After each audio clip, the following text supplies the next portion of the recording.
Hey Adventures, so today is going to be a review for Gurzil by I Anonymous. This is a self-published book that I actually reached out to the author when they were talking about basically getting some feedback on some stuff, and they mentioned that if anybody was interested in reading it and getting a advanced reader copy or anything like that, to let them know. And so I reached out and asked if I could get a copy, and so they sent me one. He sent me one, and I was very excited to get into this book. It sounds right up my alley. It's basically historical fiction mixed with fantasy, mixed with Arthurian legends, all combined into a story about an evil dragon.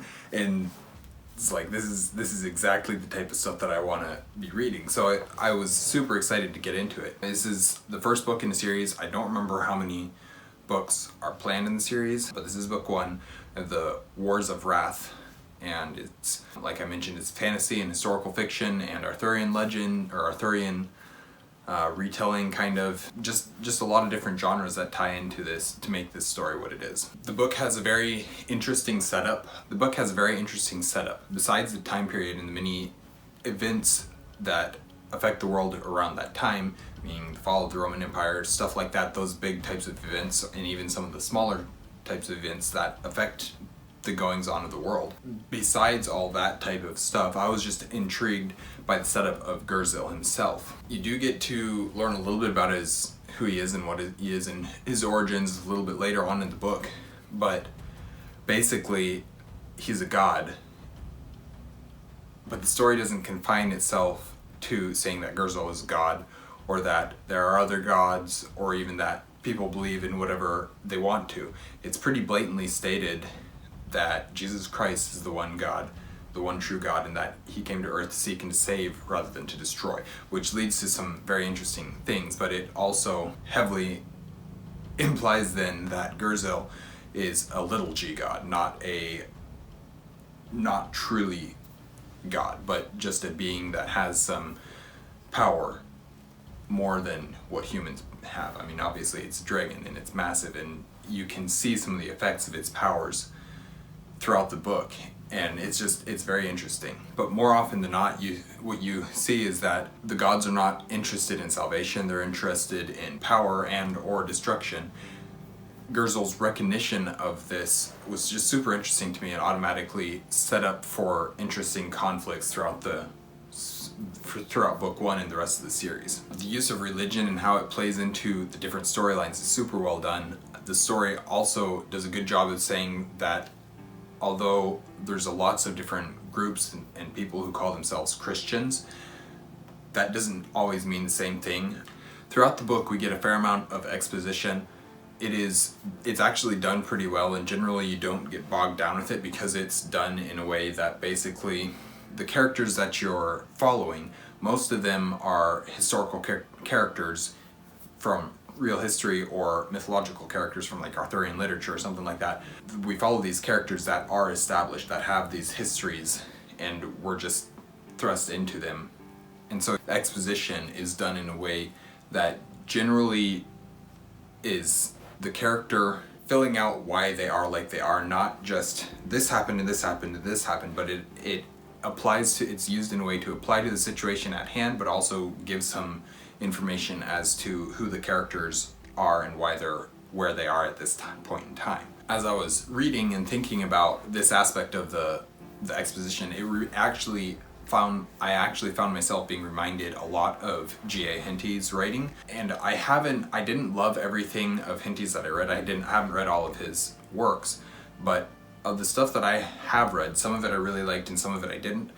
But relating the writing of Gurzil to the writing of Beric the Briton, or with Clive in India, or Out on the Pampas, or A Tale of the Western Plains, or whatever book it is by Henty that I was reading, there was some similarities in that use of exposition in order to explain some things. And I liked that in this book. I thought it was done really well. This book definitely feels very much like historical fiction, and I really like that. I really love historical fiction. I don't maybe read as much of it as Kate does, but I read primarily, my main genres are fantasy or historical fiction. Historical fiction covers a lot and fantasy covers a lot. So that's really what my two genres are. But I read a lot of historical fiction, and so I like that this feels like historical fiction. The inclusion of Arthurian legends also just makes me really happy. And the ways that the Arthurian characters are portrayed is interesting and different, but it also feels in many ways pretty accurate to their characters from like Le Morte d'Arthur or something like that, one of those more well-known, more well-established stories. There's aspects of those that are taken and applied to the characters and the characterizations in Gurzil. I did have a few issues with the writing, though it seems that some of them have been or are being fixed.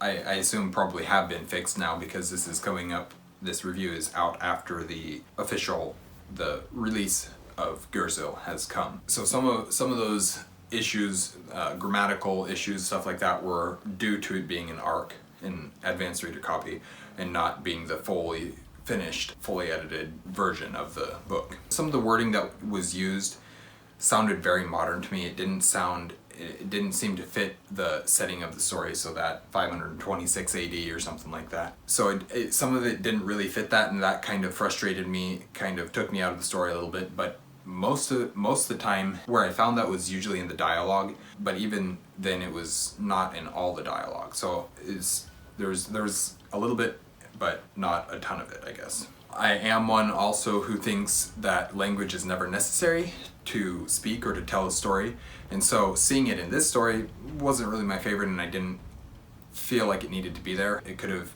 just as easily been written and just as effectively been written without the language. There was also a fair amount of adult content that I don't really need to see. I don't have any desire to see. So those two things are the things that took my enjoyment of the story down the most, and it was not so much the enjoyment of the story, but the enjoyment of the reading the book and of the writing itself. So the story was great.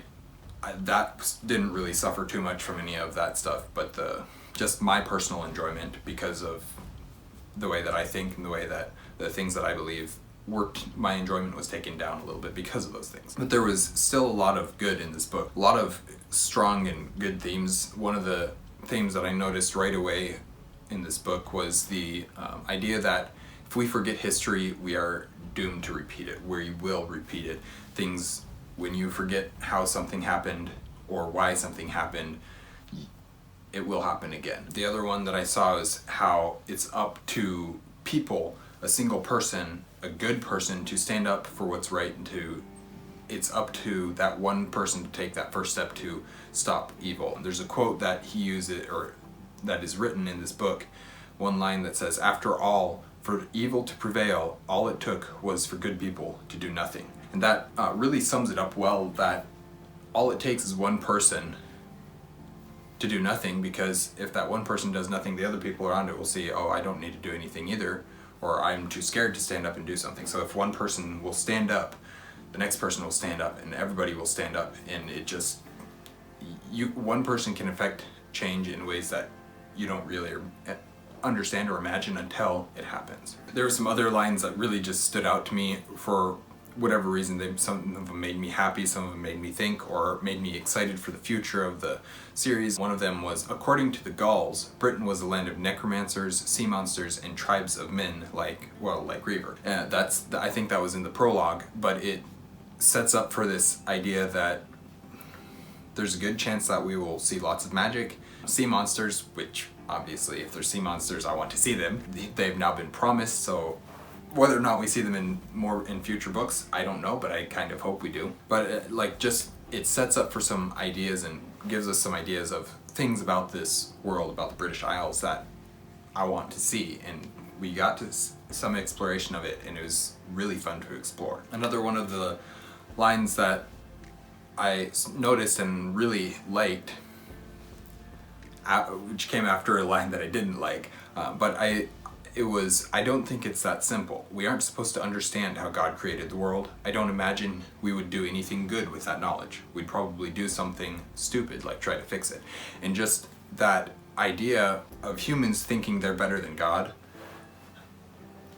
I was really interested to see that and happy to see that. To me, it was just really interesting to see an author say something like that. But just to see somebody acknowledge that as an author is very interesting to me, and I am happy to see that. One of the other things that I actually didn't write down on my review as I was writing this review out was that I went into this book, and for a while we don't see a whole lot of Britain, and anytime we'd get a chapter from George's perspective, those were the ones that were like really drawing me in, the ones that I really was intrigued by and really wanting to read. But as I continued through the story, I actually did end up getting invested in the other characters' perspectives enough so that I wanted to see what was happening with them and how they would end up getting out of those situations or whatever was happening at that time. So that's a very positive thing with that.